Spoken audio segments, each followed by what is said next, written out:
Auditeurs et auditrices de Radio M, bonsoir.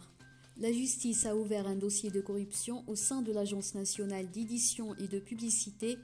2 anciens PDG de l'ANEP ont été placés sous mandat de dépôt, tandis que 5 autres personnes, dont un ancien ministre de la Communication portant les initiales HG, ont été placées sous contrôle judiciaire.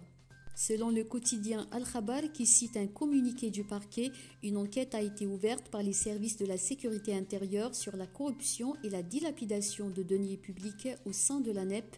La même source précise qu'il s'agit d'une affaire de contrats publicitaires accordés à des journaux microscopiques ou qui n'ont jamais existé et qui ont fait perdre des milliards au trésor public.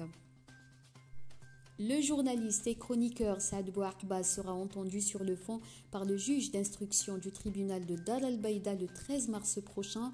Saad Bouarqba sera entendu au sujet de l'une de ses chroniques jugées comme offensantes aux habitants de la wilaya de Djelfa. Le chroniqueur a été placé sous contrôle judiciaire début février dernier. Il est accusé d'incitation à la haine et de porter atteinte à l'intérêt national. Rappelons que la chronique de Saad Bouarqba publiée sur le site Al-Madar a enflammé la toile. Le chroniqueur a présenté ses excuses, mais une plainte a été déposée contre lui par des députés et des associations de la wilaya de Djelfa. 35 concessionnaires automobiles ont obtenu des autorisations préalables pour importer des véhicules. C'est ce qu'a annoncé ce lundi le ministre de l'Industrie, Ahmed Zardar. Le ministre a ajouté que 3 licences ont été accordées aux 3 premiers concessionnaires. Il s'agit de la marque italienne Fiat, la marque chinoise Jacques et la marque allemande Opel.